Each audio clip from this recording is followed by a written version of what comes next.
Hi there everybody, and welcome to another live question and answer mediumship clinic with me, Martin Twycross. It's an opportunity for you to ask me any questions you have on mediumship, development and related topics. So bring your questions along and I will do my best to answer it. The strapline of the channel is bringing you practical, down-to-earth teachings on mediumship and development without the fluff. So my trademark approach is to keep it rooted, keep it down to earth, keep it practical, because we need to make sure that people don't get carried away when we're talking about these topics. I will say as well that the way it works is stick your questions in the chat and I'll work through them one at a time. If you would like to get your question answered sooner, then you can use Super Chat, which is a little $ you'll find at the bottom of the chat box. And if you make a donation of any type, I will get onto your question next. Otherwise, I just work through the questions one at a time. So welcome to Laura and to Debbie. Lovely to see you. Feel free to type in the chat box if you've joined us. That would be great. I'll also say as well, welcome to everybody who's joining us on the replay. I know many people like to watch it on the replay, so welcome to you as well. One thing I'll say as well is that a number of people asked me questions on previous replays of the live Q&A, and sadly I just don't have time, I'm afraid, to answer all those questions in full. So what I do ask people to do is to bring them along to the live Q&A in person. The reason I do these classes once a month is because I get inundated with people asking me questions, and if I spend all my time answering questions on email and Facebook and YouTube, I'd spend probably most of the time doing that. So I make myself accessible for 90 minutes once a month for you to bring your questions to me, and I can give you what knowledge I have on them. So welcome also to Patsy, Anastasia, Annette, Clayton, and Debbie. Your first live Q&A with you. Wonderful. So if you've got any questions, you can start populating them in the chat box. That would be grand. That would be good. As I say, if you would like to support the channel, you can use Super Chat, and that helps get your question answered next. You can also support the channel by using PayPal, and there is a PayPal Me donate link at the top of the chat box, and you'll also see on the ticker that my PayPal Me address does pop across every now and again. So if you'd like to post all your questions into the chat box, I will start working with them. I can see that Laura, you've already posted a question for me, which I shall start answering. So all about orbs. Now, anybody who's watched any of my live Q&As before may already know my opinion on orbs. Are orbs to do with the spirit world? I would say 90% of the time, 95% of the time, absolutely not, no. Orbs appear on cameras, on videos, and it's often specks of dust. It's often just anomalies that are created by the camera. And because of that, you know, I have no interest whatsoever in trying to find orbs, communicate with orbs. And the reason being is, when I can link direct to the spirit world, why would I get excited about a phenomena that demonstrates very little intelligence?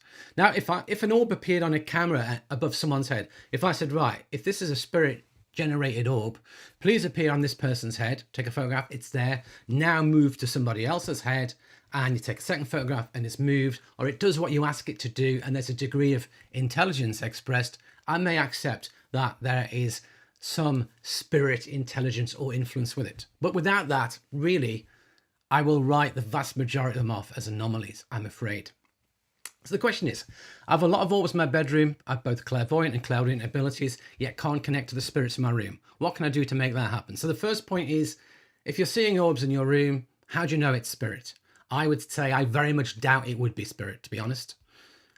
So can you connect to them? It's going to make it pretty hard. How do I connect to spirit? And I have a video called 10 tips for... its name escapes me now. 10 practical tips for doing mediumship. I will link it anyway at the end of the live Q&A. I think it's actually already linked right now if you even look in the description. And basically the first point is you cannot do mediumship without a sitter or a recipient in front of you. Spirit are not going to just randomly come close to you. It doesn't really make any sense. So I wouldn't even try and do mediumship unless I was doing a sitting, doing platform work, doing circle work. Unless it was something like that, or I was on a course, I wouldn't even try and link with spirit because it doesn't make sense. And you've got no one to validate the evidence you get. So is it your loved ones? It could be, but I doubt it. I very much doubt it. As I said, 95% of it is anomalies, I'm afraid. So I told you my strap line, bringing you practical down-to-earth teachings on mediumship and development. And that is my view, I'm afraid, on orbs. I do not get excited about orbs. I don't try and take photographs with them in. Similarly, a lot of people love to take photographs of things and try and find spirit faces in it. Again, it's very, for me, it's very rare that that would be spirit faces. Many people can make faces out of patterns. My wife can see a face in anything. I can give her a random pattern and she'll show me 10 faces. And it's like, oh yeah, okay. And that's just the way some people's minds are wired. Mine isn't. And I'm always reminded of a lady called Vi Kipling, who was a Arthur Findlay College tutor, and she also taught a great deal on SNUI and other platforms. And she always said, and she has a book called Myths and Misconceptions of Spiritualism. She always said, if it can be explained away rationally, we have to explain it away rationally first. Only when all rational explanations fail and there's a degree of spirit intelligence can we ever assign anything to spirit. And that's my view. I can explain most of it away rationally. So unless we can get beyond that, it doesn't make sense. I hope that makes sense to you. So my apologies if it's not the answer you want to hear, but you can spend a lot of your time chasing these kind of things that give you very, very little benefit. If you want to learn how to do mediumship, learn to do mediumship in a class scenario, in a circle scenario with other people, and it's likely to work. If you just try and do mediumship by yourself, you're going to have a struggle. If you try and link with random things, you're going to have a struggle. You really will. So that's what I recommend. Okay, next question. Anastasia. You've been a medium many years. What changes have you seen in mediumship over the years and where do you see it going? Well, so I've been working as a medium since 2003, so that's 19 years now. So compared to some people, I'm a relative newcomer. Compared to others, I'm an old hand. I do have a video called Mediumship Past, Present and Future, which kind of addresses this in a little bit more detail if you want to listen to that. I talk about mediumship the past, where I feel we are at the present, and where I feel the trends are going. And the problem I feel, what I've seen is, I've seen commitment to mediumship from people in development wane. That's one thing I've seen. People want it in an instant. People don't want to put the effort, the time, and the foundations in.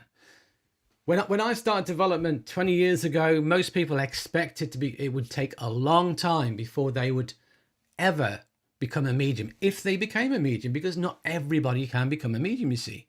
Not everybody has the ability to that strength or degree. And people were just happy to start sitting, developing, see where it took them. But now I find so many people expect to be able to become a medium and expect it in a certain time frame. I feel a lot of it has been dumbed down, if I'm quite honest, and I shall be honest, because why not? I feel a lot of it's going to the lowest common denominator. People are not happy really putting the time and effort in to develop themselves as a medium of the highest caliber. We want it quick. We don't want to necessarily do the work. And for me, in the UK, mediumship is an inherent part of the spiritualist movement. I know in the States and other countries it's not, because you don't necessarily have spiritualist churches or a spiritualist movement. But even in the UK, I'm now seeing a lot of mediums pulling away from the church circuits, the church environment, and wanting to do mediumship away from it, away from religion. And for me, that saddens me, because spiritualism has such a lot to offer. Mediumship by itself it demonstrates communication with those in the other world. But ultimately, we need the philosophy that overpins it, or underpins it even, which helps us even more, because we need to understand why mediumship even works in the first place. So again, I've got a video, I've got an address that I did on mediumship, on why mediumship actually works. Again, I will link to it in the description when this video's been put up properly. But again, for me, it's so very, very, very important that mediumship is viewed as something sacred. People focus upon their spiritual development. If you just try and do mediumship as another hobby, you'll not go far with it. It won't truly develop. It's something very sacred. It's something truly amazing. So that's the way I'd like to see it viewed. And the more I see people on places like YouTube and Facebook, and the more I see some of the channels that get the highest number of views and the opinions they represent, it's so far removed from my own opinions of mediumship that bothers me immensely. That's one of the reasons I do this channel, is to try and bring high quality teachings from that down-to-earth perspective. Because, you know, I see people who've got 100,000 views on videos telling you if you do trance, you'll die. And I'm like, well, I do trance regularly, a couple of times a month, and I'm perfectly fine. And plus, all the greatest mediums of the past, they did it as well. So we have to challenge some of this crazy speak that's out there. So if you really want to know more about it, you can check out my my class, Mediumship Past, Present and Future, where I talk a little bit about it, and where I feel it can go either way, really. I feel the standards can improve and mediumship can improve and we can move in one direction, or there can be a continual dumbing down of it and people accepting lower and lower quality mediumship to the extent that true mediumship dies out. That's my biggest fear. That's what I hope we can avoid. Okay, let's have a look. Where are we now? And welcome to Andrea, Evelyn, and Valerie. Next question. Andrea, what are your thoughts on mind, body and spirit fairs and doing sit-ins and or psychic readings at them? Well, I personally don't work in that environment, never have. And one of the reasons why is because I'm a certificate holder of the Spiritualist National Union, and there's an expectation that when you're a certificate holder of the union, you do not work in that environment. I don't work as a psychic. I don't work with cards. I work primarily doing mediumship. And one of the problems is in that environment, there's a whole bunch of readers. It's very competitive. There's a whole bunch of people who are incredibly flaky as well. I once had an aura photograph done in a mind, body, spirit fair. And my wife did as well. Her photograph was identical to my photograph. And then I watched every person's photograph coming out and asked if I could see their photograph. And they were all identical. No changes whatsoever, despite it being very expensive kit. And what I realised was it was probably the machine was dirty from where everyone had their grubby fingers over it at multiple mind, body and spirit fairs. And you think you're getting a wonderful aura reading or a photograph and reading, and you're not. And all the readings sound pretty much the same. There's a lot of flaky stuff goes on, I have to be honest. And so you have to decide, is that the environment you're happy working in? And, you know, people go around from one reader to another reader just to wait until people tell them what they want to hear. I would much rather, if somebody wants to come and see me, they come see me on a private basis, whether that's in person, whether that is online. And I would much rather mediumship takes place in that environment rather than what I would call the relatively chaotic environment of a mind, body, spirit fair. But other mediums, I know, are happy to do them. Other mediums love them. It's your choice. You've got to feel if it feels right to you. It doesn't really work for me. I'm not that kind of medium.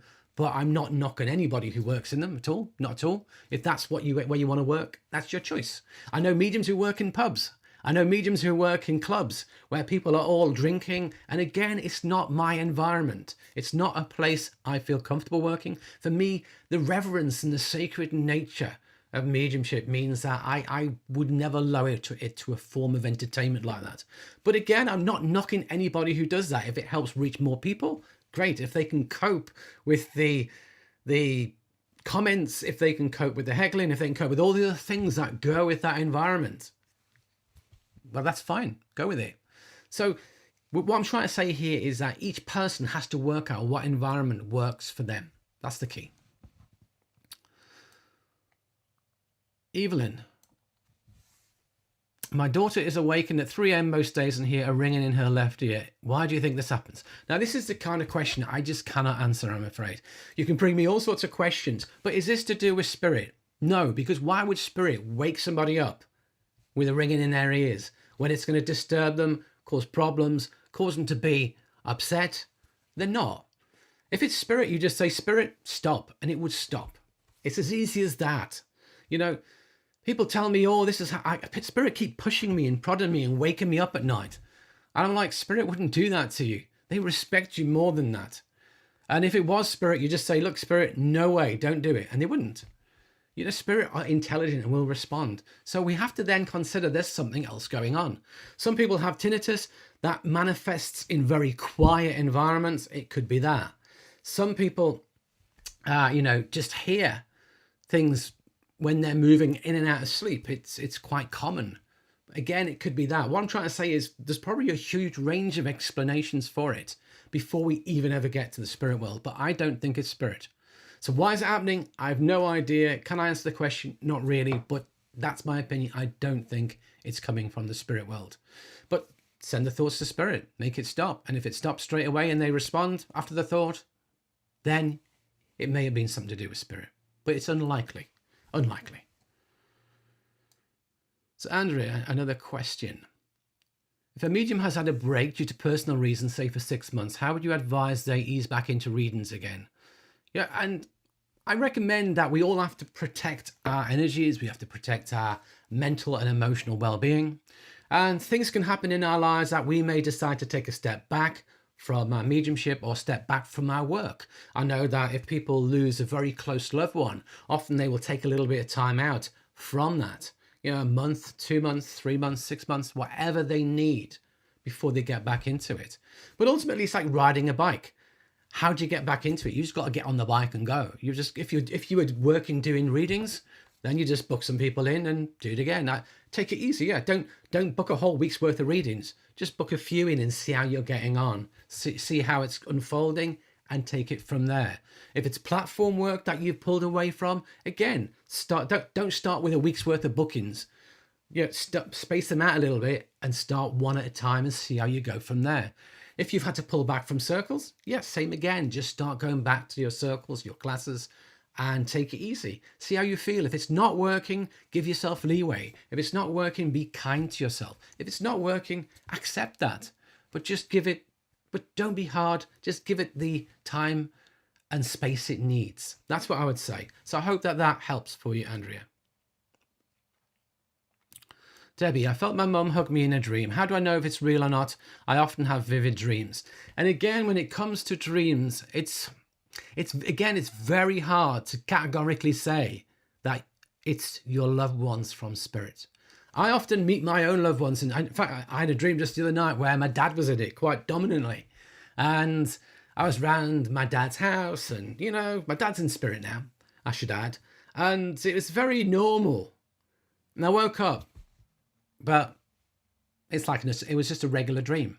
So our spirit loved ones appear in our regular dreams. But every now and again, you'll get a different kind of dream where you meet spirit. You meet your loved ones in spirit and it has a totally different feel. And it stays with you and it can stay with you for days. Most dreams, as soon as you wake up, they start to just fall out of your mind. And if you don't write them down quickly, they're gone. But these other dreams where we're meeting our loved ones in spirit, they stand out. They have a completely different energy. And I believe them to be real, that we are meeting our loved ones, but I cannot prove it. And that's the point. So if you felt your mum hug you and it felt really profound and it stayed with you and it had an effect upon your energy for quite some time afterwards, I would say yes, that was spirit. But if you were just in the spirit world and you hugged your mum and you got it, and it just seemed like a normal dream, then it probably was a normal dream. I would say that of all the times I see spirit in my dreams, only a fraction, less than 5%, would be what I call true spirit visitations. The rest of them are just created through my subconscious mind playing out things. And that's what dreams are. It's just our subconscious mind playing out things. That's all it is. So hopefully that answers that question. So Clayton, yeah, sad. Spiritualism is so amazing. I absolutely agree. For me, spiritualism is, it's like the best kept secret of religions, because all of it is founded on common sense. We don't ask anyone to believe anything crazy. We have 7 simple principles in the UK, and I know that around the world it's very, very similar. And, you know, for me, it is such a powerful religion. It saddens me that it's declining. Okay, next question, Valerie. Why are some readings mismatched? Is this due to the reader or the person? Could be both. There's a huge number of reasons why private readings, private sittings don't work, don't flow, don't work well. I'll quickly mention that I have a whole raft of courses that I ran. I run a course once, we record all the classes, and then they are made available for sale forever after. So you can see there's 8 of them, and one of them is Better Private Readings. Actually, that list doesn't have the latest one, Better Platform Mediumship, on it as well, but there's one called Better Private Readings. And in the Better Private Readings ones, I go into a whole range of reasons why sittings don't work. And I can't go into all of them now because it probably took me 20 minutes or more, probably about half an hour or more even, in the class just to cover the reasons. And are we going to portion some to the medium? We can portion some to the sitter. We're going to portion some to the spirit communicators. There's a whole range of reasons why. If it's someone who's never communicated before and they're struggling to do it, then the reading can be a challenge. If you're not a good vibrational match for that spirit person. Now, many of you will know I've spoke about, if you like, in this diagram here, this is the spirit world we have here, across here. And it's a bit like, this is the radio metaphor. And you have the different frequencies here, shortwave, medium wave, long wave. And a beginner medium can only work across a small range of frequencies. An intermediate can work over a wider range of frequencies or wavelengths. Advanced can work over a larger one still. So if that person happened to be up here, only an experienced advanced medium would get them. If they were here, an intermediate may get them, but a beginner might not. A beginner may connect with them, but it doesn't work well because they're not blended closely. It's a bit like tuning a radio station in and it coming in and out. So yeah, that can be a reason. So part of that can be spirit's vibration, and part of that can be the development of the medium. If the medium hasn't built their power enough and isn't connecting well to spirit, sittings don't work. If the medium is having an off day for whatever reason, things can affect us mentally, emotionally, spiritually. Again, that can affect it. So this is the number of readings, the number of reasons why readings may not function as well as we would like is large. And one of the things that I'd like to teach in all my courses is give you the factors involved and try and give you some understanding of what may be going on. Because if you're a medium and you're doing a sitting and the sitting doesn't work, you need to try and troubleshoot it as to why. Check in with yourself. How are you feeling? Check in with your power. Is it the last reading of the day? You've done 10, you're knackered, your power's flat. Yeah, it's you probably, lack of power. Check in with the communicator. Have they communicated before? Yeah, this person I feel has never been through before. No. And yeah, I just don't feel they're a good communicator. If the person is not a natural communicator, and in this world, if they were hard to communicate with, it can be the same from spirit. So there's a variety of reasons. If you want to go into it in detail, as I say, check out my Better Private Reasons course. But there are just a huge number of factors, and to try and diagnose it is very hard, especially after the event. People say to me, I did this sitting and it didn't work. Why? And it's like, well, I could give you 20 or 30 reasons why, but you would need to go away and figure out for yourself what's going on. Only person who can do it is you in the moment. So I hope that helps. I hope that makes sense.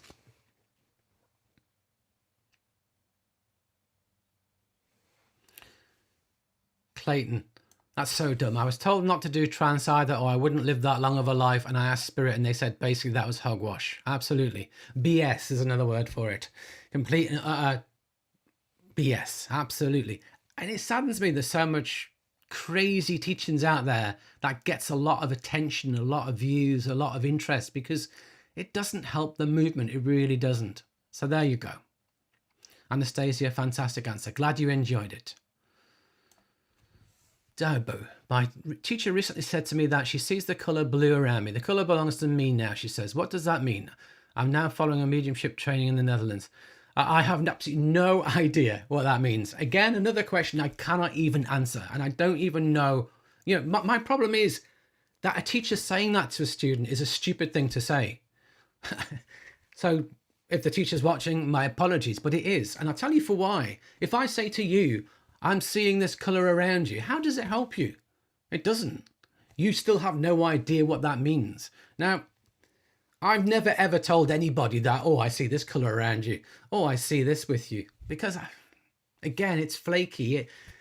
There's no need for it at all. If you see the color blue around somebody, explain what it means. Explain why it's there. Explain to what it relates. But, you know, people don't. Gordon Higginson used to see auras around people, and he would do aura readings, and he would work through the different layers of the auras. He would work in the physical energy of the person. He would work in the emotional energy of the person. He would work in the mental energy of the person. He would work in the spiritual energy of the person, and he would see different colors, and he would tell you what those colors meant and why. And that's what, if you're doing an aura reading with colors, that's what we're looking for. We're looking for you to interpret what you're getting and for it to resonate with the sitter. But just to say, oh, there's blue with you. Here, have some blue. You can have some yellow. You can have gold. You can have silver. Yeah, people in your classes might like it. You might get them coming back because they're intrigued. But most tutors I know wouldn't do that. It just doesn't make any sense. So what does it mean? I've got no idea. You'll have to ask her. And yeah, there you go. I won't say any more. I won't upset anybody. Linda, sitting in the power confuses me. I took trance classes years ago in the US and they had more specific instructions. Maybe my analytical mind needs more direction. So sitting in the power, I have a series of videos on sitting in the power. I have a playlist. If you look in the description of this video, you will find that playlist. I have 4 videos. The first one discusses why you should sit in the power. The second one discusses how to do sit in the power. The third one goes into the common beginner problems you can encounter with sitting in the power. The final one goes into more common problems experienced by those who've done it for quite some time, more experienced people. I also have an interview where I go through what sit in the power is in great detail as well. And there's a sit in the power meditation. So there's a huge amount of resources on what sitting in the power is. So hopefully if you dive deep into those videos, you shouldn't be confused about sitting in power after that. Is sitting in the power the same as trance? Absolutely not. No, trance is something totally different. Sitting in the power is a meditation to blend with spirit and to be with spirit. But it is a meditation. It's not trance. So when you're doing sit in the power, you're seeking to spend time with the spirit world, and no time spent with spirit is ever wasted. When you do sit in the power, you're sitting to be blended with spirit, to experience that. And in doing so, it helps to unfold the potentials within you from within. But we don't sit to get communication with the spirit world. We don't sit in the power to do trance. It's totally different. When you're doing trance, you're inviting spirit to blend close and to surrender to you. When you're doing sit in the power, you are moving to blend with the spirit world. There's a difference, big difference. When you're doing trance, you want spirit guides who belong to you, work with you, to move and blend with you and to control you and speak through you. I say control, but it's only with your cooperation. They can't take over you against your will in any way, shape or form. But when you're doing meditation, you're just blending with the spirit realm. You're not blending with individual guides or individual minds or individual consciousness. You're blending with the greater spirit realm, the presence and power of spirit. So they are very different indeed. And I may have another one here which may or may not help. So this little slide here, trance is at the far end. Spirit moves to blend with us. We don't really do anything other than get ourselves into a position of relaxation and a place of mind where spirit can work with us. But over here in inspiration and healing and meditation is similar. We're moving to meet the spirit world. So we are doing more work than is being done in trance. It's important to recognize that. If you are interested in trance, I do have a couple of videos. I have a series of 24 videos. Each one runs for about 2.5 hours. and I go through a great deal of information. And there is one on trance mediumship. There's also another one on trance healing, and there's a one on guides and helpers, which is very closely associated, as well as working with spirit inspiration. They're all available from my website. They're £13 each now. It says 12 there, but they've gone up, so they're now £13 each. And I highly recommend them if you're interested. I also, on my study program, there's a special module, the fourth module. Modules 1, 2, and 3 are on mediumship. Fourth one is all about healing, inspiration, and trance. There's 5 videos there. The videos I've just mentioned, plus another one on spiritual healing. And each one has an accompanying tutorial where I answer about 30, 35 questions generally in relation to that topic and give suggestions for how you can work with the information. If that interests you, that's all available from my website. So developing trance, it's a whole thing in itself. But with all my teaching, I like to break it down. People tell me that the way I teach, I'm very analytical. I've got a scientific background. I've got a degree in physics and environmental science and very analytical background. I like to break things out and give you the nuts and bolts of how it works and how you're meant to do it. But then you've got to go away and put it into practice yourself. So if you really want all that detail and direction, that's available in my existing videos on my study program. The study program uses those videos. So if you bought the module, you would not need to buy the videos. So hopefully that makes sense. So check out the videos I have on sitting in the power, and hopefully you won't be too confused. And if you are too confused, just add another question and I'll try and clear the confusion for you.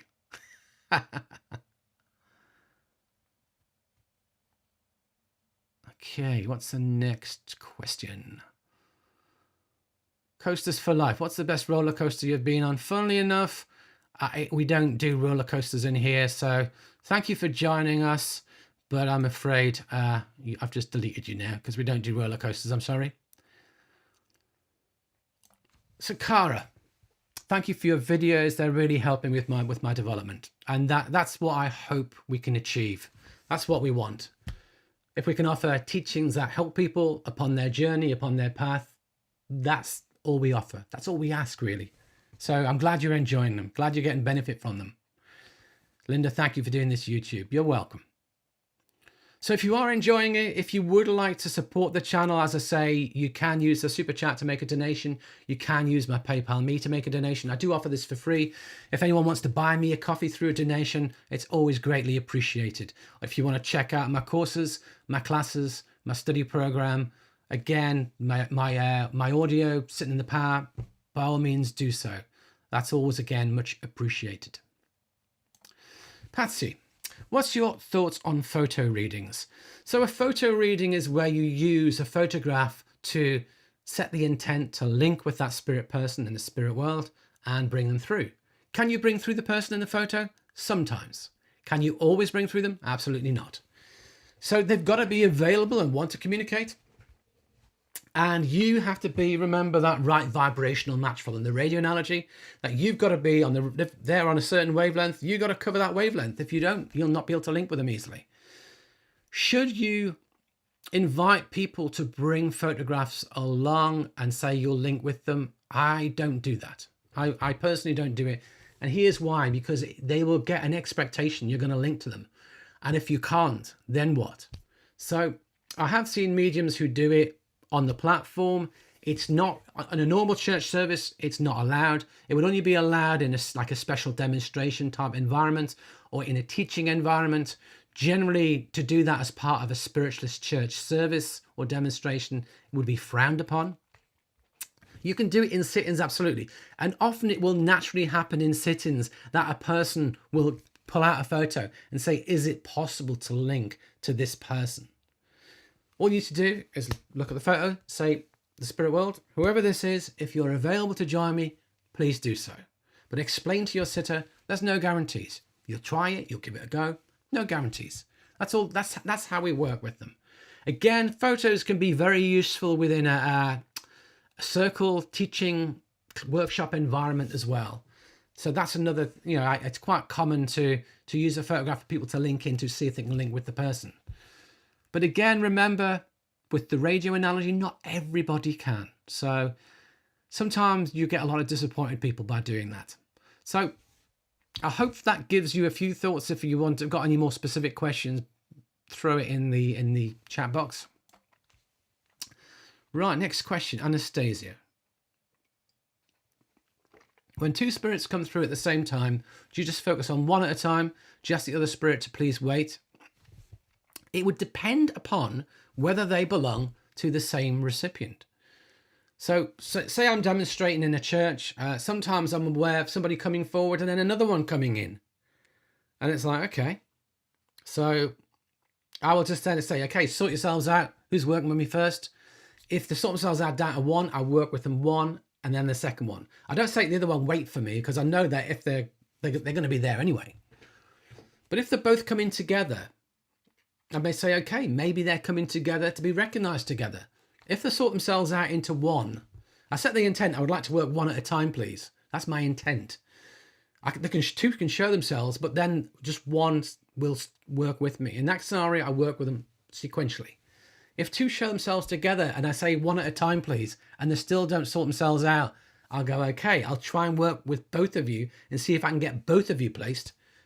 But if it ends up one going over here and one going over there, that's not great. So then I would have to separate them and work them one at a time. But ideally, I'd be looking for someone who can take both of them. But generally, you don't need to ask them to wait. They will wait anyway. Now, sometimes on the last link, you get what I can call the economy of evidence. You get two come for the price of one, and for different people. And what it is you'll say, oh, I've only got time for one more link, and you'll start working, and all the information you give will fit two people. Even though you're starting to get incredibly specific, and still it's taken by two people. And then you say, okay, is there two here? Ah, there's two here. And you start to feel differences. Okay, I'm talking with you, it's mum. I'm talking with you, it's grandma. Okay, mum on this side, grandma on that side. I'm working one at a time. So my aim then is to give this person over here, their mum, and information that demonstrates their mum is there, but information the other person does not understand. And then give the other person their grandmother, again, same thing, more evidence about grandmother, but information the other person doesn't understand. And that proves I've separated the two out. That can happen quite commonly in my mediumship, and some people I've trained who work similarly. We get that on that. It's always the last communicator. It's always what I call an economy of evidence link. It's Spirit's idea of getting in two for the price of one. Okay. Next question, Alaska. Do you have an advice on how one can find the right prayer for oneself before you start to connect with your spirit team when you want to sit for trance on your own? Yes, you just need to find out what works for you. It's as easy as that. You need to find the prayer that resonates with you. And all prayer is setting the intent. That's all you're doing. You're setting the intent. You may be asked to be used by the spirit world. You're offering yourself in service. You're asking that spirit may blend with you. You're asking that they will bring forward words of inspiration, wisdom, guidance, healing, teaching. Whatever you want to take place in that session, you're setting the intent for it to happen. I often say that I'll set the intent that this space for this time becomes sacred, that the two worlds may become as one. But we each, and you don't have to say the prayer out loud. You can just set the intent in your mind, words, thoughts directed at spirit. That's all a prayer is. How do you find the right one? Simple. You've got to create it for yourself.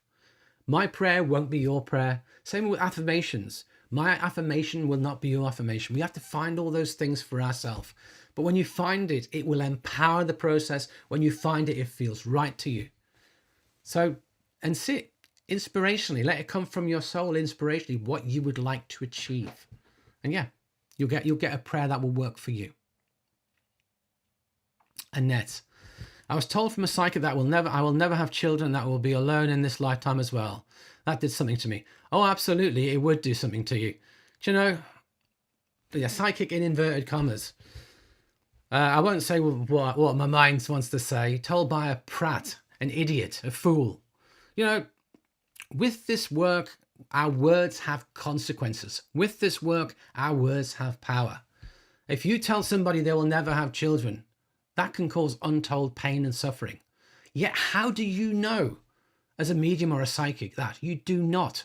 Spirit never give anything like that, ever. Spirit never give a negative prediction, ever, in my experience. that will only come from the person.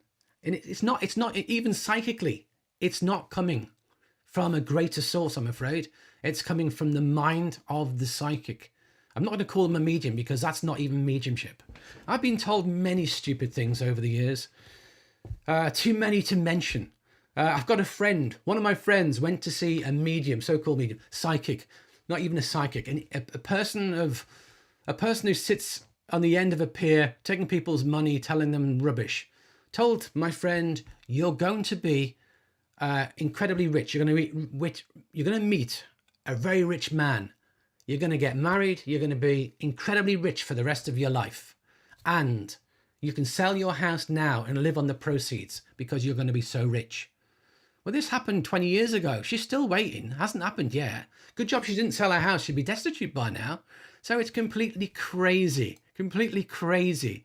But if you listened to it and followed it, well, you could get yourself into a lot of bother. I know people who, mediums and psychics, who've told people they're going to die, told people they're going to get cancer, told people this bad thing's going to happen to them. You're going to have a really bad car accident and you're going to be in a wheelchair for life. And sometimes that energy can create things. If you really expect something bad to befall you, things can start to happen through your own subconscious mind worrying about it. It can't create it as such, but it can make it more likely. And also psychics can misread very easily. They predict the future badly. If a person has a fear about a certain event, you're reading the fear. You're not saying that event will happen. Not at all. So it's crazy. Say somebody is really worried about, passing a degree. There's a student really, really worried about, are they good enough to pass their degree?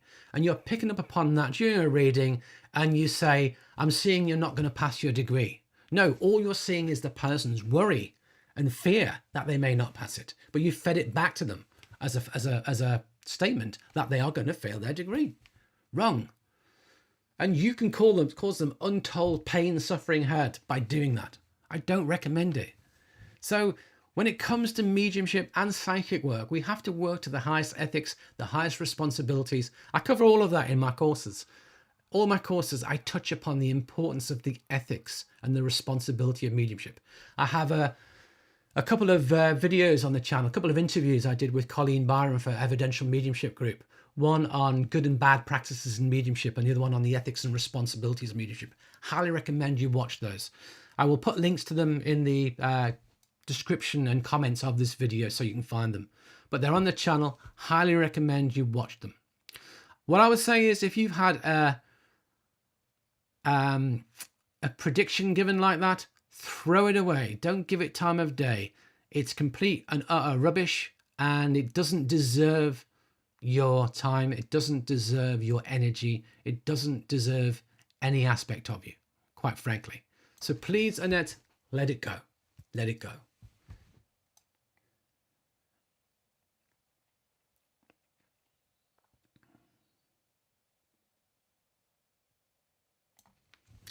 So spiritual vibes with Cass, I think I've experienced psychical mediumship. Do you have any experience with this?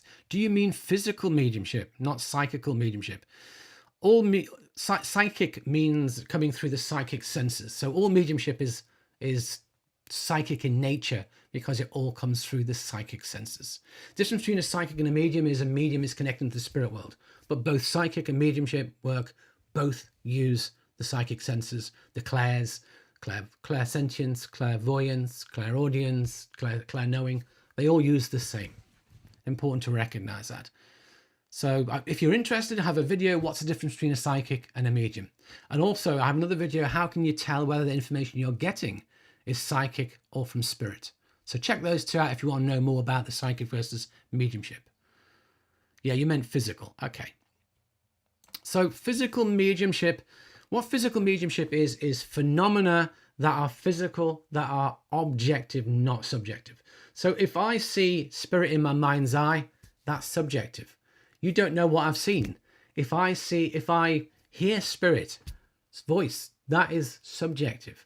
But if everybody in the room hears spirit and hears a voice, that is objective. If everyone in the room hears phenomena, cracks, bangs, That's objective. If everyone in the room can see an energy building, a manifestation of spirit, that again is objective. Physical mediumship has to be objective. And if it's not, it's of the mind, it's subjective mediumship. So the first thing I would say is, for it to be physical mediumship, it has to be objective. That's very, very important.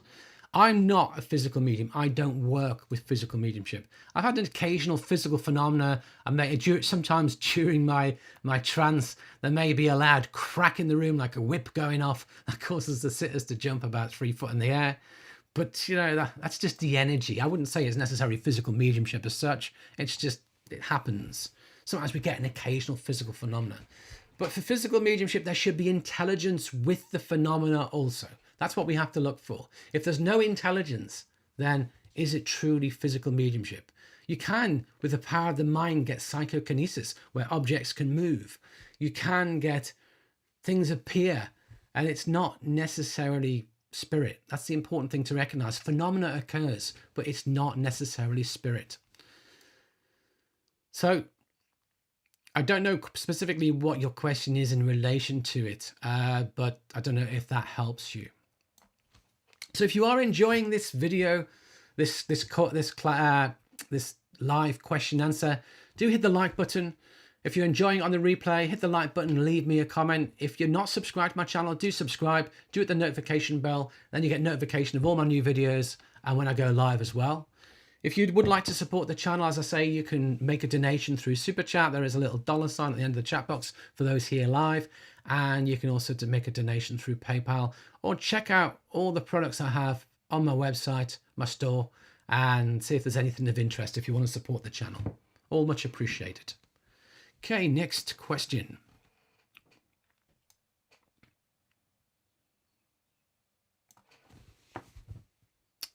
Anastasia, we know mediumship readings bring comfort to the sitter's grief. Has the mainstream done any published studies that show what we already know to be true? The only studies I know is kind of on the validity of mediumship, upon whether the information that's brought through is understood and is accurate. I don't know if anyone's done any studies on the effects of mediumship readings. I doubt that's been done, to be truthful, because most of the scientific studies are trying to demonstrate whether mediumship is real. So that's the vast majority of the studies that I'm aware of. I've not come across studies that look at anything more than that. But having said that, there's numerous studies that have shown that people with spiritual beliefs are better able to cope with life's challenges, including grief. But that doesn't just include mediumship, you understand. That includes everybody within all religions with strong spiritual beliefs and strong religious understanding or religious knowledge, spiritual knowledge, whether that's within religion or outside of religion. But I don't know of anything specific on mediumship, I'm afraid. Patsy, I've had some good readings with photos. Other times it's just blank and I get nothing. Yeah, that's the same with all readings, of course. Readings vary from fabulous all the way through to not working. But with photos, you're going to get a lot more not working because you're asking for somebody specifically. They've got to be available, remember, and willing to communicate in that moment. And you've got to be that good fit. So I also have a video on my channel called 7 Reasons Why Mediumship... No, there's one that why mediumship's not working, why your mediumship's not working, but the one I'm thinking of is why has my loved one not come through? That's the one. Why has my loved one not come through? And I talk about reasons why we can't communicate necessarily with specific spirits. And that fits the photo reading, if you want to check that one out. Patsy, any psychic who gives a message like that are a disgrace. Sadly, I'm inclined to agree with you. I think a lot of people just don't have any training. A lot of people just don't even think about it. A lot of people just don't even understand the impact or the power of their words. When you start thinking about what is good and bad practice, and then you specifically make the intent to work to a high standard. There is a free mediumship code of conduct available from my website, martintwycross.com. If you go on there and type in code of conduct, I'll go and look through the articles that are on there. You should find that. I made that available for free because I think everybody should have access to a good code of conduct. Absolutely. Okay, Alaska, thanks for your advice. You're welcome. Writer spot. What if you get a no from a sitter and ask spirit for more information, but nothing comes? What will you advise as the clock is ticking? Keep talking for some time before moving on. So this question encompasses several things. First of all, you in sittings, you are going to get no's because no one is accurate all the time. Sometimes the sitter's memory, or the if it's on platform, the recipient's memory is not always good. But you're always going to get no's. Accept that the no's are going to happen. But if you're not getting it recognized in a sitting, you've got to get another communicator. You've got basically give as much as you can, but if still I'm giving this, this, and this, you're not recognize it, give more, no, not recognize it, still not more, not recognize it, no, in that case, I've got to let go and invite somebody else to work with me. But remember, if you're doing a sit-in for somebody, rule number one, ask for someone who connects to your sitter. Just don't open randomly to the spirit world. Otherwise, you may get a random spirit come and join you. So I would always say that whoever belongs to the person in front of me and wishes to communicate is welcome to work with me. And preferably, I'd like their nearest and dearest that they really want to hear from as well. Whoever they wish to hear from, if you're available, come and work with me. Because that way you won't get their school teacher from first grade who they cannot remember trying to connect. Hopefully it'll be someone they know. But again, if they don't know a lot of people in spirit, it can be hard. So if it's not working out, I would just go and get another person. You know, you can, how long should you keep going with it? Well, I'd say get sufficient evidence that they should know who it is. If I've given the person's what I feel their relationship is, how they passed, their personality, a few more pieces of information about them, that should really be enough to help narrow it down. And I may say, okay, well, do you know, I may get some of these bits wrong and they may not be perfectly accurate, but are you understanding some of this? Is a lot of this resonating for you? No, you still don't know who that is. You've got no idea. In that case, you're on the clock, absolutely. So in that case, I'd say, okay, thanks for coming. They're not understanding you. Unless you can give me something really specific now that's going to get you placed, I'm going to have to let you go. But thanks for coming. And I'll just open up to another person and see who comes forward. But again, I talk about that in my Better Private Readings course if you're interested. If you want to go through all the challenges, there's a whole class, 2-hour class devoted to the problems we encounter during mediumship readings. All the different problems we encounter and how best to deal with them. Okay, next question. Mona, I'm so glad you stress ethics in mediumship. I see so much on YouTube that makes me cringe. Same here. And absolutely, that's the case as well. Spiritual vibes with class. I've spoken in different languages during trance. So is this physical? No. Speaking in a different language is not physical mediumship. Physical mediumship, as I say, is those phenomena that are true physical phenomena that are observed by everybody, including non-believers. If you speak in a different voice during trance mediumship, if you speak in a different language, all that is spirit working through you. You know, there are some, I was reading a story the other day in Psychic News on a medium who spoke 30 different languages, which is phenomenal, which he couldn't speak in his normal state. But again, that's the power of spirit. It's just working through the mind of the medium. It's mental mediumship. It's not physical mediumship. It's quite profound. It's quite amazing mediumship, but it's not physical mediumship. So I hope that makes sense to you. But having said that, also mediums working on the platform can also receive information from spirit in the language that was their language. Gordon Higginson, when he worked abroad in places like Belgium, because he was a clairaudient and he would hear spirit speaking to him that he would repeat, it was in French or Belgian, and he would give it and it would be right. He wouldn't know the spellings of any of the words, but he could phonetically say what he heard and it would be understood. So it can also be done with our general evidential mediumship also, if you are strongly clairaudient. Okay, Deborah, my mediumship abilities opened up out of the clear blue after the death of a dear friend without wanting to, without trying, without intent. What do you suppose was the purpose of that happening? Usually when we come to mediumship, or when our mediumship unfolds, it often is a traumatic event that does it. It often is that type of event. And it's affecting you on the soul level. And somewhere within you at a soul level, maybe this is an ability, a gift you've got that you should be using. You have a choice. You may see the ability there. You choose not to work with it. Gordon Higginson had an expression that many are called, but few are chosen. And really, it's kind of the other way round, that many are given the inclination that it's there, but few truly choose to work with it and to pursue that path. I've seen many people over the years come to classes, courses, workshops where they have a good gift, a strong gift, and they don't choose to develop. They may come for a couple of times, may come for a month or two, even 6 months, but then just pull away and that's it. They don't work with it anymore. They may come back to it later. It may be there and it can be latent for a while. You can come back to it later. The choice is always yours, whether you choose to work with it. It's like anything in life. We've all got an ability to do all sorts of things, but is this something we want to give our time, our effort, our dedication, our life force, our life energy to? If the answer is that you don't feel inclined to do it, don't. You don't have to. But why would it happen? It happened because it was there. All that's happened is what's taken place has made you aware of it, has made it come closer to the surface, has made it surface more. That's what I would say. So we all have the ability to do mediumship to varying degrees.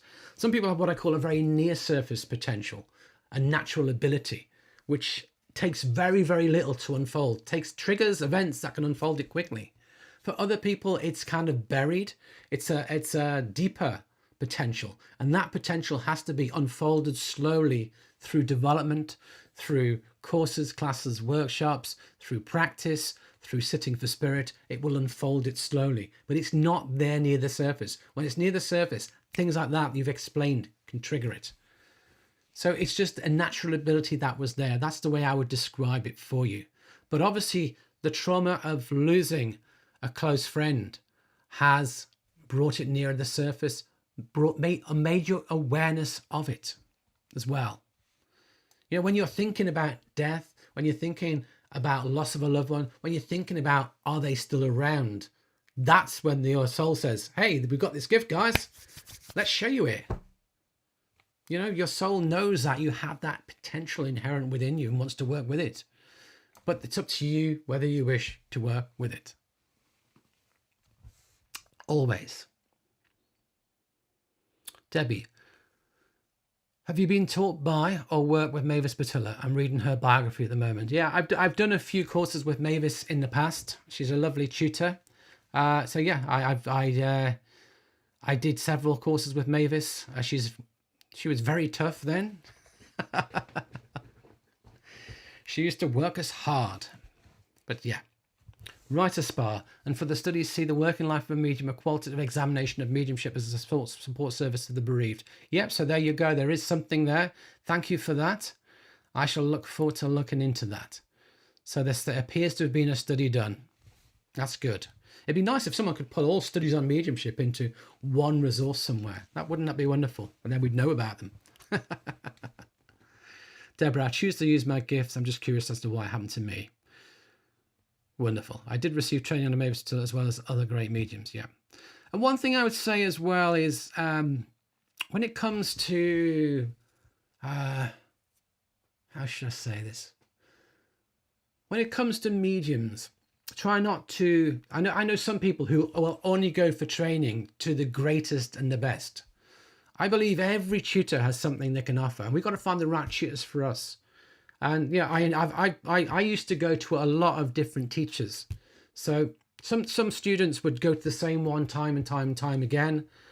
I would spread myself around because I like to experience the different angles of different teachers as well.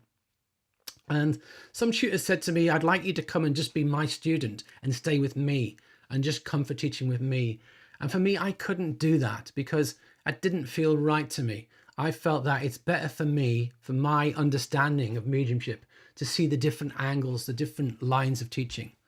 So you've got to go with what's right for you. We've all got to find the right teachers for us. Absolutely. But Mavis is a lovely teacher, and I'm not knocking Mavis. I do love Mavis's teachings. If you can go for a teaching with Mavis, check her out.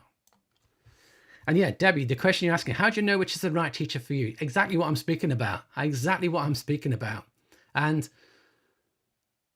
sometimes somebody may not be the right teacher for you at that moment in time, but be the right teacher for you later when you're at a different place, a different level of experience. And some people may never be the right teacher for you.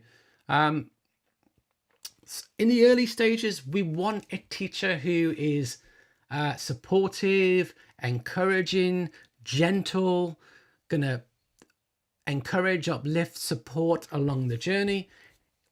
That's kind of beginner to intermediate to advanced. You don't want that. You want a teacher who's going to be honest with you, sometimes brutally honest. You want a teacher who's going to tell you what works well for you and what doesn't. You need to understand where the areas you need to work upon. You need to understand where the areas are that you can move forward. You have the potential to take forward. What your next step in the development is. I know a lot of people who just go to people who say lovely things to them all the time and they don't really progress. But other teachers who will be much more honest and direct. I'm the honest, direct teacher. I have to be honest that I'm not really what I would call a total beginner's teacher, because I haven't really got the patience, if I'm brutally honest. And there are people who are much more nurturing, much more helpful than me to talk people through the early stages of mediumship. I love working with people who've already developed it a bit, but then try and help them take it further. So I'm kind of more of an intermediate to advanced. For a while, I was known as the Simon Cowell of mediumship because I could be quite critical. I could always pick up what wasn't working. It took a bit of effort for me to learn to say several things that work well. Here's some areas to focus on, but finish with the positives. The hamburger approach. What's good, and then the bit in the middle that you need to focus upon. It's far easier for me to tell you this bit works well, but here's a list of areas to work upon. So as tutors, we have to learn ourselves how to deliver that feedback. So you need to find a tutor whose approach resonates with you, works for you, helps you. Some people are very, very sensitive to feedback. If you are one of those people who's very sensitive to feedback, you've got to be careful going with tutors who are blunt, direct, and honest. I know some tutors can be overly direct and tell it like it is, and some students can't hear that. And also some students' minds will only ever hear the negative. Doesn't matter how many positives you tell them, all they will hear in their mind is the negatives. And it could be how we're conditioned, how we're brought up. We were always told we were no good. We were always told this was wrong, that was wrong. It makes no difference if I'm saying to you, this is working well, but this bit's not. All you remember from me is, you criticized me on this bit here. And if you're that kind of person, you've got to make sure you find a much more nurturing teacher.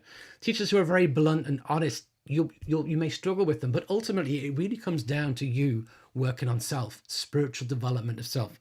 For me, spiritual development is a really, really important part of mediumship. And I have a course on spiritual self-development where I look at unfolding the spiritual qualities from within. So check that out if that kind of thing interests you. But in my teaching, before I start people on the introduction to mediumship, I start with a class on spiritual development, because mediumship should make you a more spiritual person. If it doesn't, we're missing a trick. Something's gone wrong. So that's what I would recommend. It's so important that we focus upon the spiritual development of ourselves, because that will make us a better medium in the long run. Yes, we can learn in the early stages. Theory of mediumship helps a great deal, and that's what most of my teachings are, is that theoretical foundation. Then it's the practice will take us so far, but ultimately what will really take you the furthest is your own spiritual development. That is what will move you beyond. That's what will take you to the highest standard, is your own spiritual development. So I highly recommend the course on spiritual self-development. So I hope that helps finding the right teacher. Okay, Patsy. When my dad was end of life, I asked him to let me know he had arrived to the side, and he came about 2 months later. I was working the night, and it was the first time I saw spirit. Yeah, that can happen, absolutely. I know people who've had things like that happen to them as well. But also we can go to a medium. My own case, I said to my mum, come back from spirit if you're still alive. And 3 weeks later, I went to a spiritualist church. She came back. And we can get it that way as well. It's when you experience it yourself, it is subjective. There's nobody else experiencing it but you. And there is a risk it can be created from our imagination. I'm not saying this was for you whatsoever, no. But the problem is a lot of other people will try and rationalize it, that it's just your own wishful thinking. I have a video as well on why it's difficult for us as mediums to connect our own loved ones in spirit.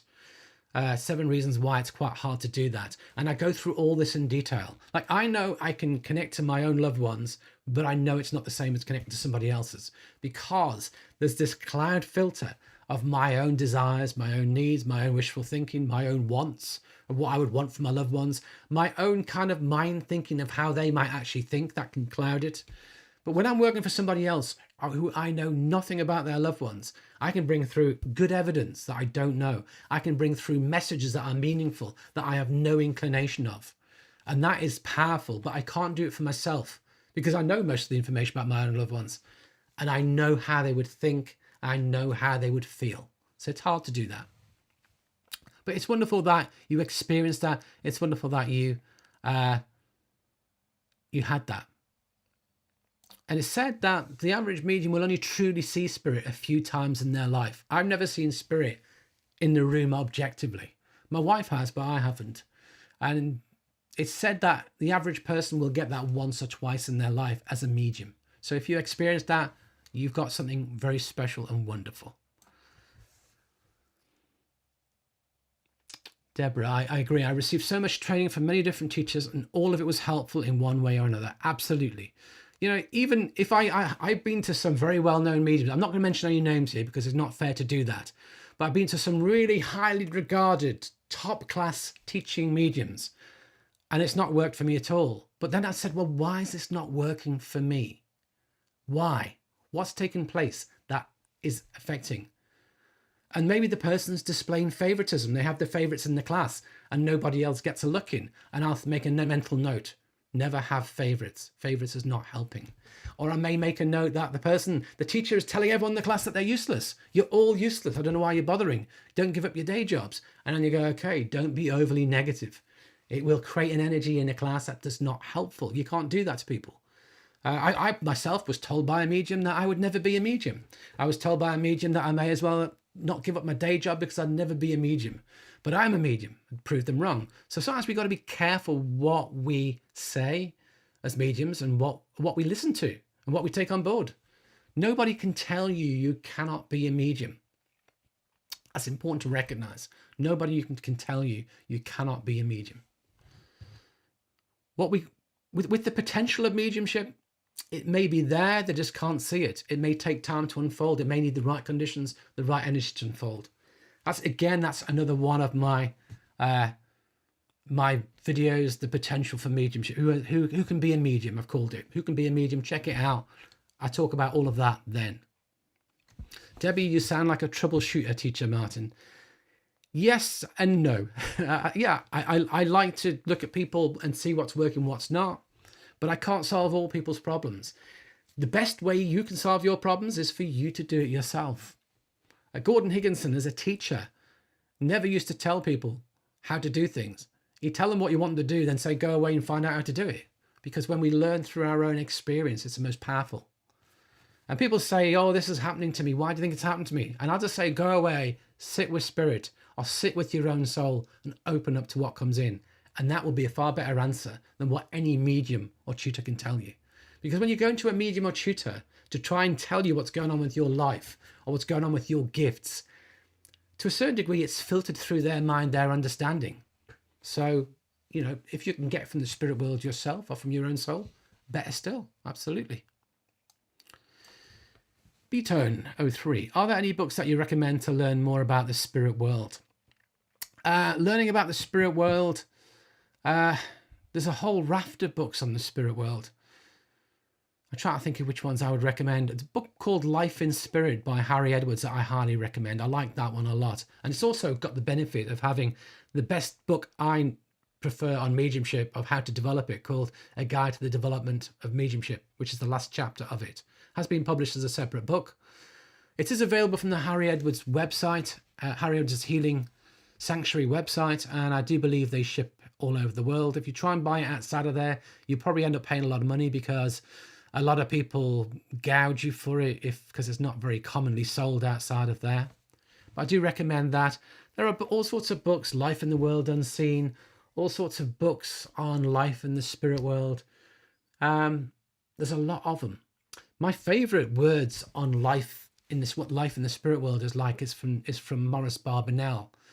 and it's from an out of print book now, but I have put it on my website. So if you go to my website and check out the articles on there, you should find it there. And it's also, I also post it on my Facebook page every now and again as well. So that is by far and away the best description of life in spirit by Maurice Barbanel. I will see if I can post a link to that as well in the description and comments. Probably take me a day or so to get onto it, but eventually if you come back to this, you should see it. Mona, you haven't seen a spirit person as yet, but you've seen a spirit dog. Yeah, cool. I often see spirit dogs in my mind's eye. And the problem is it truly in the room, or is it in your mind's eye? Is it truly objective, or is it a subjective image that is projected out into the room? It's very, very hard to say it's truly objective. Most of it is within our mind, subjective, but then pushed out into the room. Hope that makes sense. Mona, when are you publishing the book? So at the moment, I'm currently writing a book. Whether it's done by year end or not, we're getting on now, May. I don't know. It'll either be end of this year or beginning of next year. That will be my first book on mediumship. So that is in the pipeline. It has been in the pipeline for a while. I was reading Glyn Edwards in his book, an article in his book, that it took him 8 years to write his first book. So I'm hoping it won't take me 8 years to get there, but it has been work in progress within my mind as an idea and concept for quite some time as well. I'm probably getting on for a couple of years myself now in terms of talking about it. So this is the year to get it done. So I'm pulling back a little bit from my classes to get that sorted.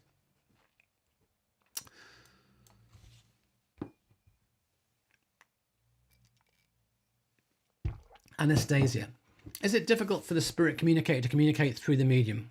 What do they have to go through? Training, permission, lowering their vibration? Are there long lines to get through?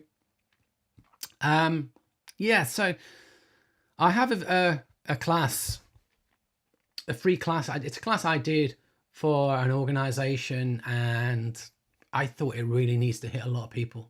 And looking at doing mediumship from the spirit world's perspective. I called it Ambassadors for Spirit, and it's a 1 hour lecture. It's on my channel. It's a free lecture class on my channel, Ambassadors for Spirit. Do check it out.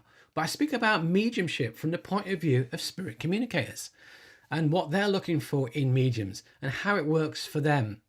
You know, they have to learn to work with us. So they will need some degree of training to work with a medium, just as we need some degree of training to work with spirit. There are a whole bunch of spirit helpers who create the conditions needed to make it work. Do they need to lower their vibration? Not particularly, no, because we go to the spirit world. Let me take you back to this one here. So this very first one, evidential mediumship, this line here is the spirit world, the dotted line. The medium is actually going all the way to the spirit world. The communicator is not really moving.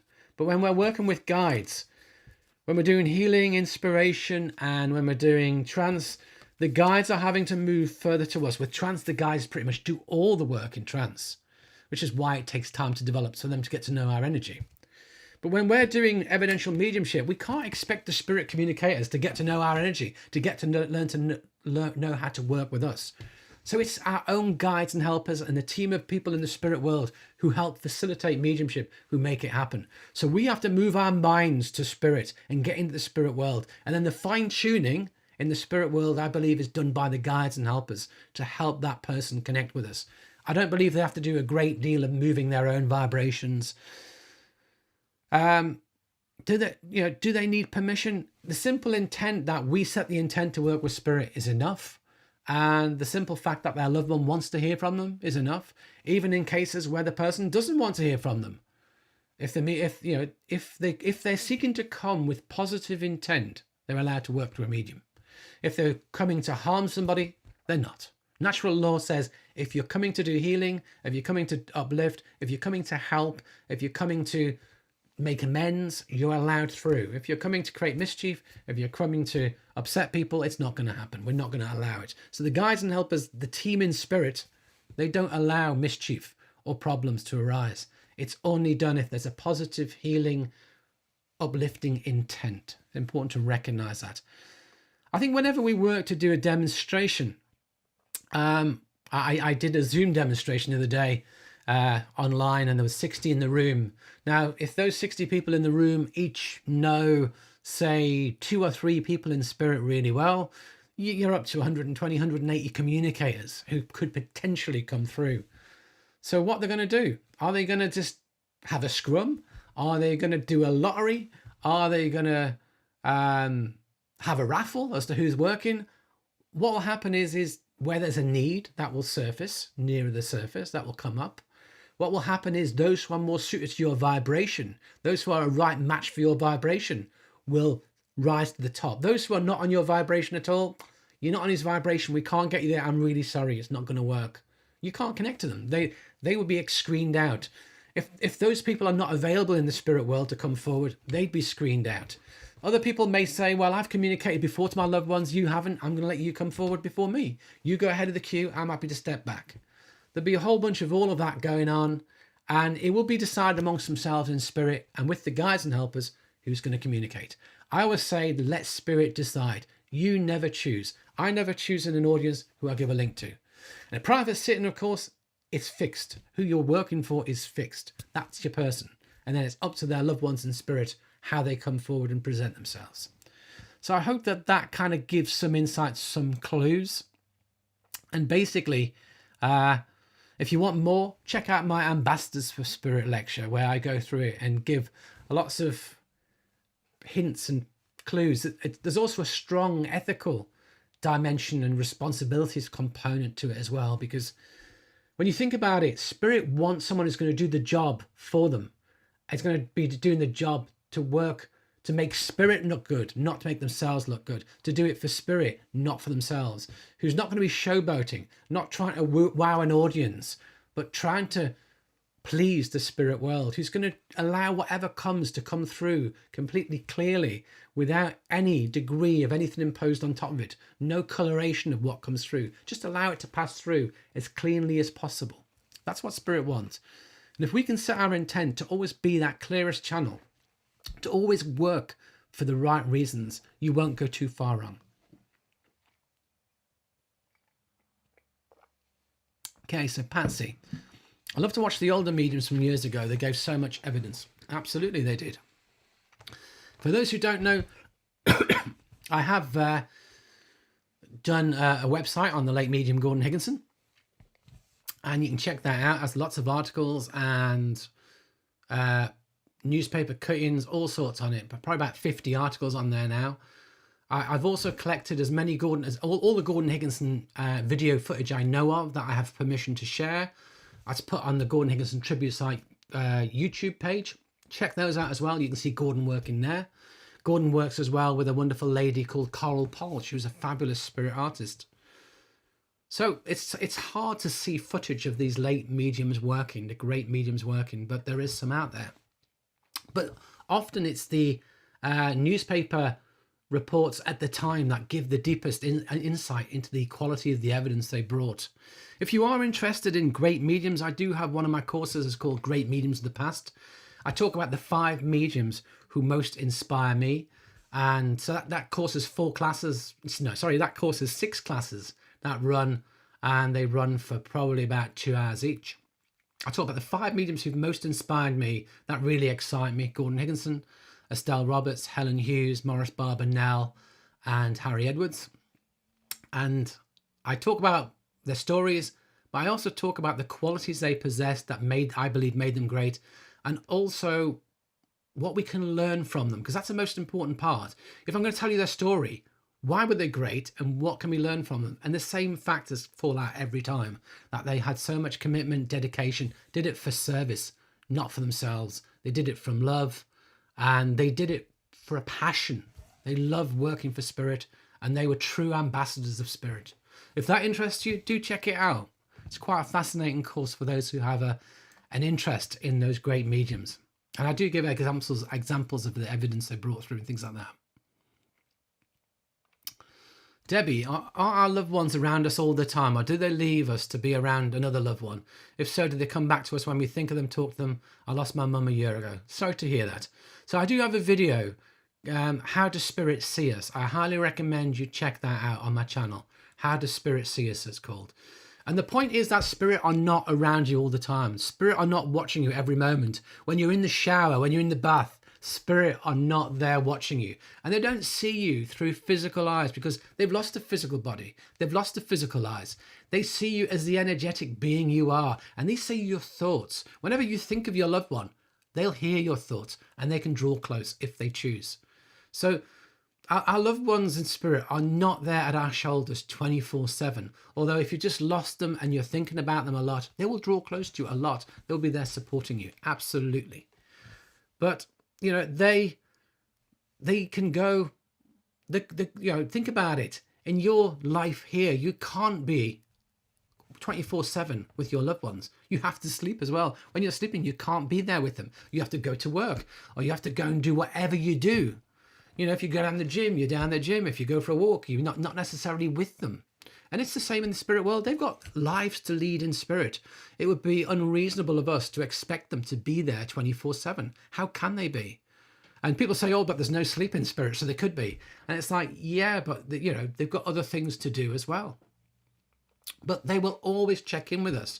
They know what goes on in our lives because of what's in our energy. Whatever we're thinking about is uppermost in our energy. When they draw close to us, they'll feel that, they'll see that, they'll know that. They'll be aware of our thoughts. So can they see us? Yes, they can see us with their spiritual eyes, with their spiritual vision. But whether they see the physical body or whether they see a replica, a spiritual body, I don't know. But I don't believe that spirit can see us all the time or are interested in seeing us all the time. When I'm sat on the toilet, I don't believe my loved ones in spirit are that bothered about being close to me. Why would they? It doesn't make sense. It doesn't make sense. So check out that video if you're interested. But know that our loved ones come close when we think about them and they hear our thoughts. And the number of messages I've given that this person's come through and you've been talking about them or you've been thinking about them or yesterday you've got the photographs of them out. Yes. As you think about them, they're drawn to you. As you're sending them thoughts, they're drawn to you. Absolutely. So that is comforting to know for sure. So Anastasia, is there a link between Asperger's and mediumship? I don't know is the answer. I cannot answer that one. I don't know any mediums who have Asperger's. I don't have Asperger's. So I don't have any data set from which to get it. I've not read anything about it.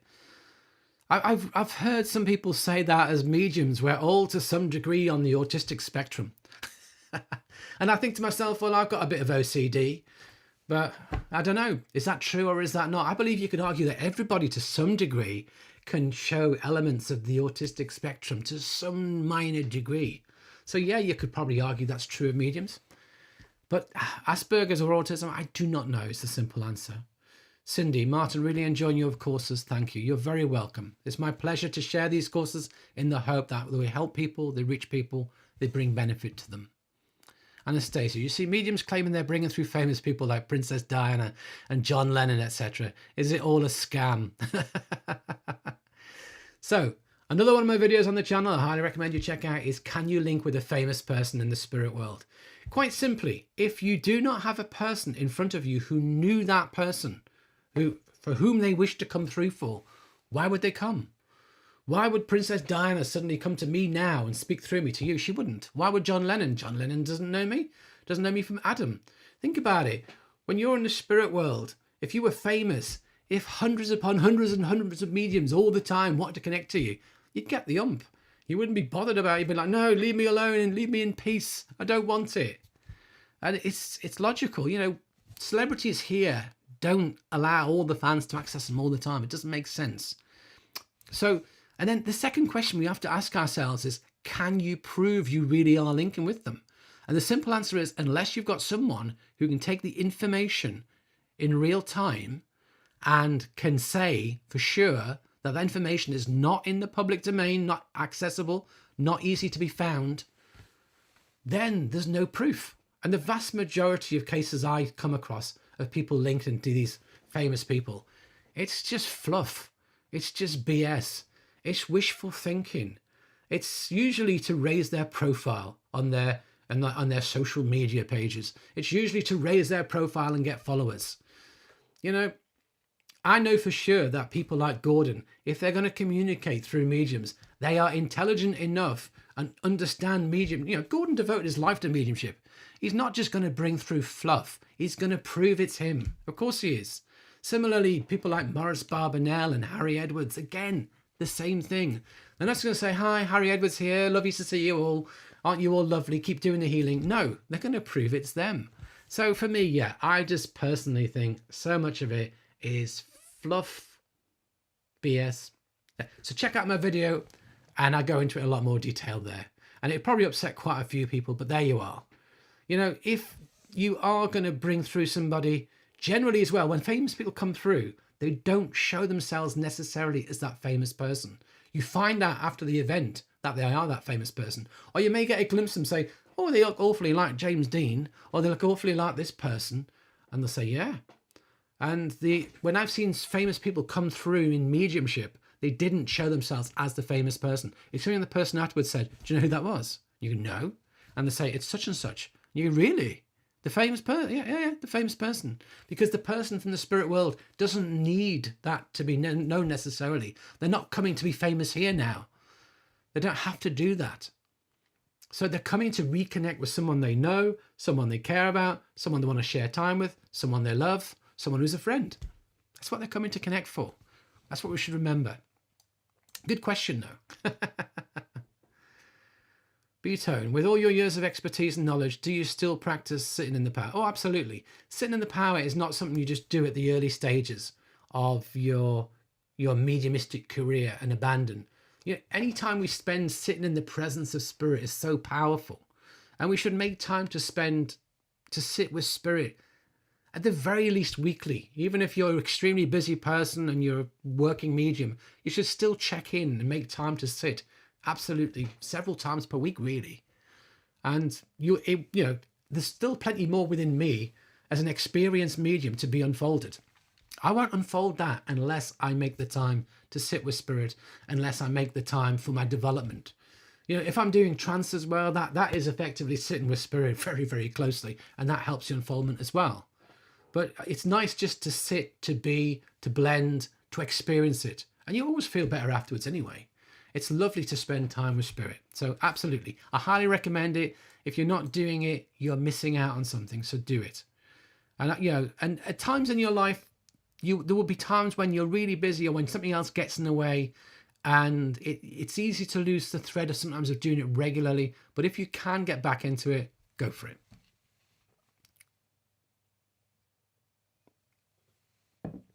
Patsy, the first medium I remember seeing in the 1980s was Doris Stokes. I was a teenager. I knew straight away we could connect to those who had passed. I don't know how I knew at that time, but I did. I remember seeing Doris Stokes on TV. I never saw it in person at all. I remember reading her book when I was about, I don't know how old I was, probably about 17. I remember reading Doris Stokes' book about being a medium and seeing people. And I remember thinking that'd be amazing, but I don't think that would ever be me. I have a very scientific background, very scientific mind. And who'd have thought it that all this time later, and that is something I've become, a medium. So absolutely. But there was a part of me at the time reading it that accepted it to probably be true.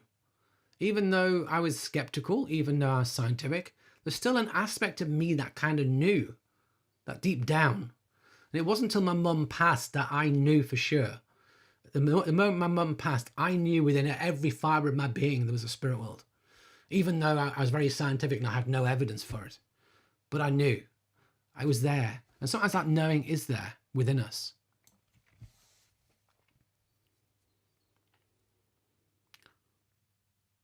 So Writer Spark, could you please comment on the choice between interpreting versus directly presenting what spirit gives us outside of situations that obviously require tact and gentleness? So when we get something from spirit, we need to understand what it is we're getting. Often we always say, give what you get. Don't try and interpret. Don't try and guess. Don't try and assume. Don't extrapolate. Don't say, well, this meant something last time, so it means the same thing again. Don't, you know, if you assume, you make an ass out of you and me. So we have to try and give it what we get. But if you're getting things in symbols, it's very, very hard to work. If you're trying to do things all symbolic, it doesn't mean anything to the sitter. But, for example, we may experience something. I may feel something to do with the head. I can say to this person, there's something to do with the head. But through experience, it's like, right, I've got this thing affecting the head and it happens suddenly. So something that happens suddenly could be a stroke or it could be a brain hemorrhage. But if it's affecting the head, is it happening slowly or is it sudden? It's slowly. Okay, in that case, I feel it could be something like Alzheimer's, or it could even be a tumor growing. And Alzheimer's, the confusion, I'd be looking for confusion. Yeah, it comes in, confusion, Alzheimer's or dementia. No confusion, no something else. So we kind of like looking to try and interpret it by looking for other pieces of information to work with that. For example, COPD, chronic obstructive pulmonary disorder, emphysema, asbestosis, they all give the same effects with the chest and the lungs. So how do you interpret it? I've got a man here who's got a really bad cough. How long was it there for? That's the first clue. It was there for a long time. Or was it there just suddenly at the end? If it's there at the end, it could be a chronic problem. It could be a problem, caused by an infection. It's not one of those conditions at all. It's just something that happens very quickly at the end. They go into hospital with an infection and their lungs shut down. They die, sadly. But if it's there for a while, I want to know how long is it there for? How did it affect them? Did they have to have treatment for it?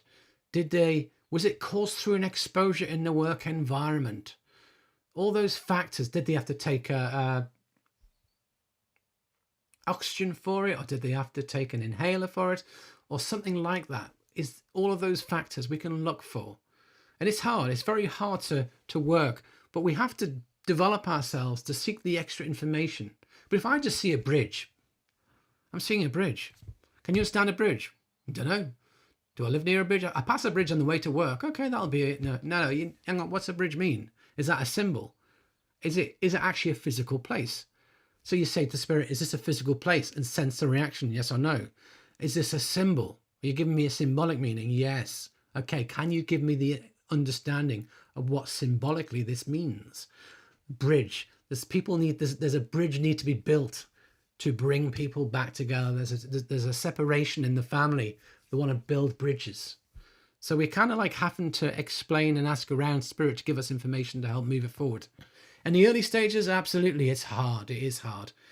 In my course, one of my courses, Getting Better Evidence, I go through all the different types of evidence you can get. I go through symbology. I go through the meaning of symbology, how you set up your own symbol libraries, all sorts of information like that. And I go through how we can receive information both clairvoyantly, so by sensing, seeing, hearing, feeling, knowing, and how we drill into the information to get more information from it. So if that interests you and want to explore how to get better evidence, I drill into it that's 4 2-hour classes. We go into huge amounts of detail. So that's really recommended as well. So it's hard. So we always say, give what you get, unless it's too simple, in which case you've got to feel into it. But don't think, well, like, last time I had this, it meant that, so it means that again. You can go down the wrong line, or I'm seeing my granddad and he had this, and this, and this, so it must all be the same as my granddad. No, it'll be some aspect of your granddad. You need to feel into which aspect of granddad it was. Was it his age, his job, his passing condition? What was it? Or is it just the relationship? You've got a granddad working with you, flashes your granddad up so you know the relationship. We've got to feel into it with our clairsentience, with our psychic intuition. So hopefully that helps in some way. Ember, what are your thoughts on the third eye? Must you have to open it to perform mediumship? No.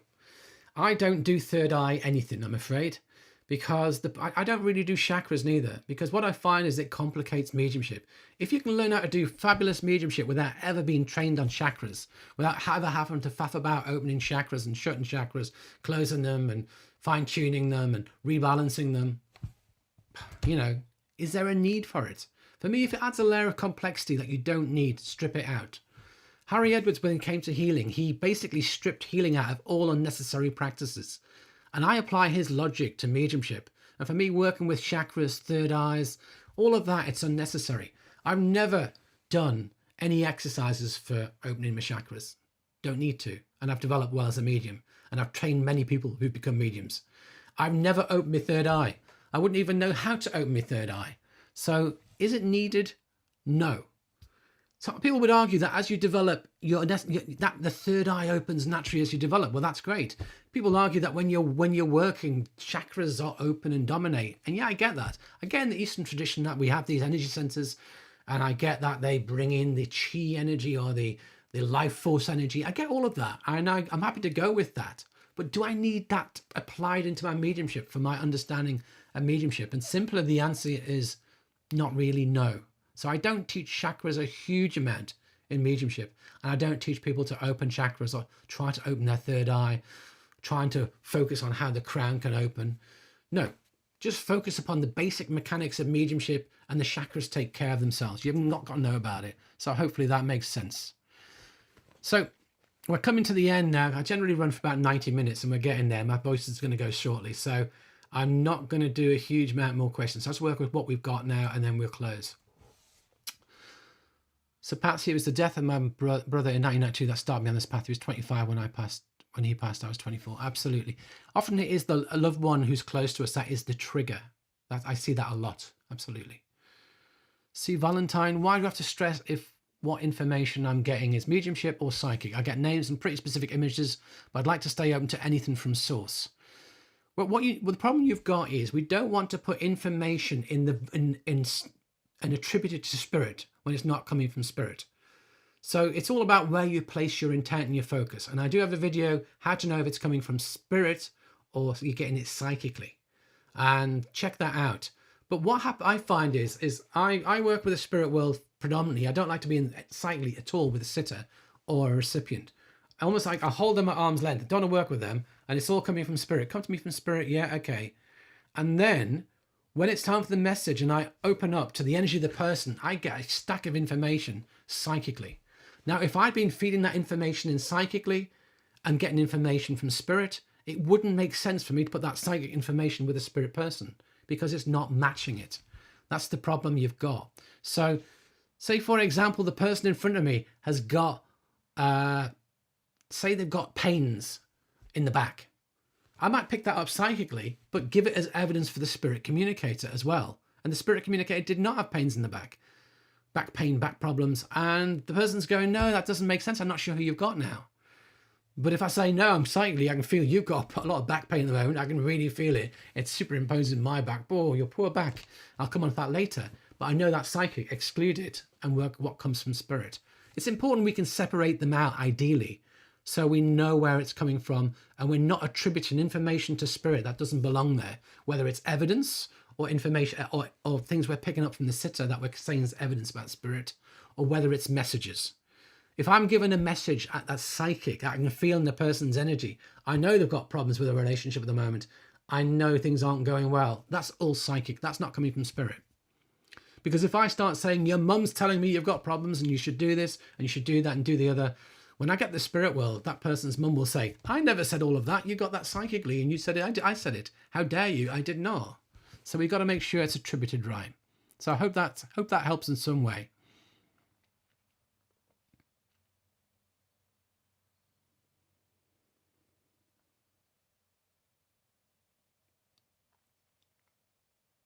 So I feel like in all the circles I'm being told to know where the messages are coming from. It's not always as easy as that. For me, it's about where you place your focus. If I stay solely with spirit, then I can guarantee you 99% of what I get is from spirit. If I move into the energy of a recipient, then I can get a lot of information from there. So it's about what you watching and watching the flow. Check out the video I've got on psychic. Is it psychic or is it from spirit? Because that will give you all the clues you need. So Cindy, how do you tell when there are two spirits present? The only way you can tell is because some information starts to the person says, that's my mum, and the other bit's my grandma or my aunt. You often sometimes won't tell if they're similar personalities, similar energies. You can't separate them out. But sometimes if there's a man there and a woman there, you know. Or if there's a really old lady here and a young lady here, you know. But if they're very similar energies, very similar age of passing, what happens is someone says to you, that bit fits my mum and that bit fits my grandma. And then you say, okay, mum, you're the you work with me here. Grandma, you're this bit, this bit, this bit.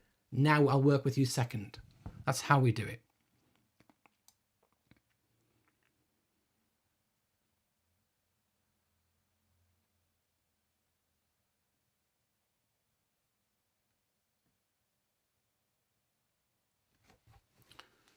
Okay, what questions have we got left?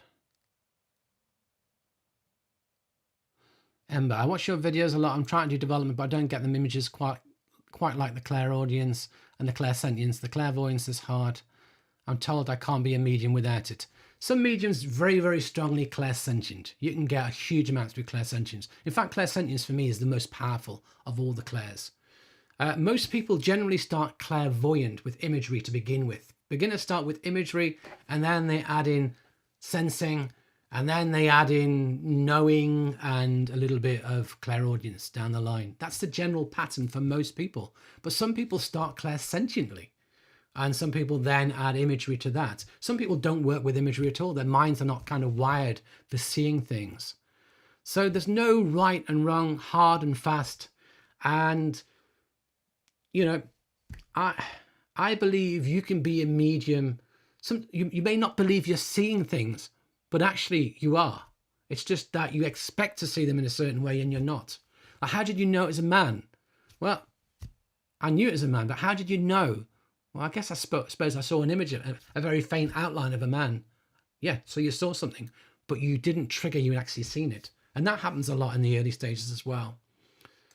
But I don't think we can say there's any hard and fast rules that if you can't see, you can't be a medium. I think that's going too far.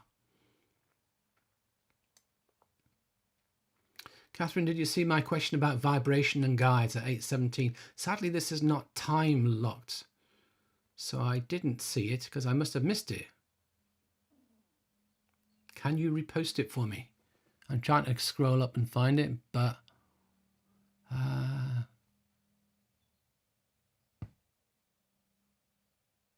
was a while ago.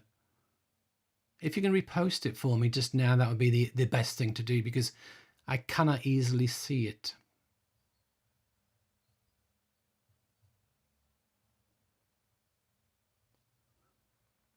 All I can see is your question now.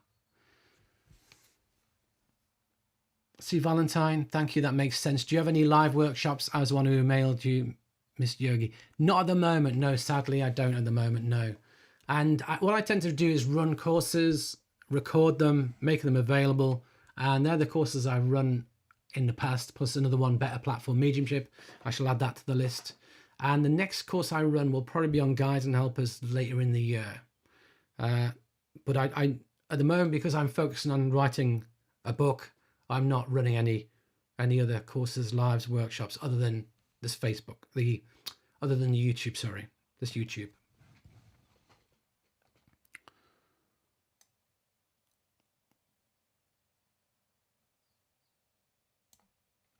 Yeah, you're reading a book and the writer said if you're not clairvoyant, you're not a medium, but I feel strongly drawn to it, so it'll work out. I'd say just go with it, sit for spirit, just let it unfold naturally, and I'm sure you'll get there. I'm sure you'll get there. So Catherine, unless we can post your question for me. Yeah, there you go. Do our guides have a better capacity to lower their vibration down to us more so than spirit we're trying to connect with? Yes. And the reason is because you can give them the opportunity to do that. So your guides are with you forever, or for a significant period of your development. Some can come in, if you choose to start developing something, the guide who can help with that will come in. They won't necessarily be there from the outset. But ultimately, they are going to make the effort to work with you doing that. So if you want to learn to do trance, guides who want to work with you for trance will work with you. And every time you sit, they'll be working with you. And anytime you sit for spirit and blend with spirit, you're making yourself accessible so they can get to know your energy field, they can get to know your mind, they can get to know you better and blend with you, even though you may not even be aware of them blending with you. When we sit for spirit, we make ourselves accessible to the spirit world. So guides absolutely have a greater capacity to work with you because they know your energy. They know how best to work with you. You cannot expect a communicator who you're only going to link to once in a demonstration or once in a sitting and never ever linked again. You can't expect them to get to know your energy field. It doesn't make sense. So in that scenario there, this is the diagram I'm showing with evidential mediumship. We have to go to the spirit world, and the communicator doesn't really move towards to meet us. But when we're doing healing, our healing guide moves to meet us. When we do inspiration and trance, our guides who work with us to do inspiration and trance, they move towards us to meet us. And in trance, the guide does the vast majority of moving.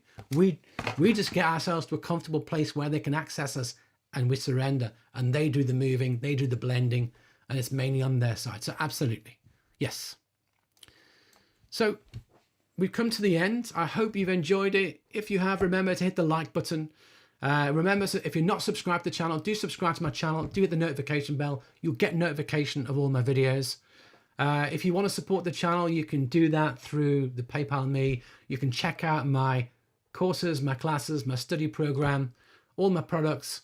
And if you want to do that, support the channel, obviously you'll get a lot of benefit from the products anyway. So thank you everyone for coming.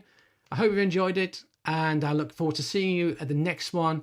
The next one is currently scheduled for Sunday, the 29th of May. That's a provisional date. It may change nearer the time. But if you want to pop that in your diaries, that will be the next one. Take care. Bye for now. See you at the next one. Thanks for coming.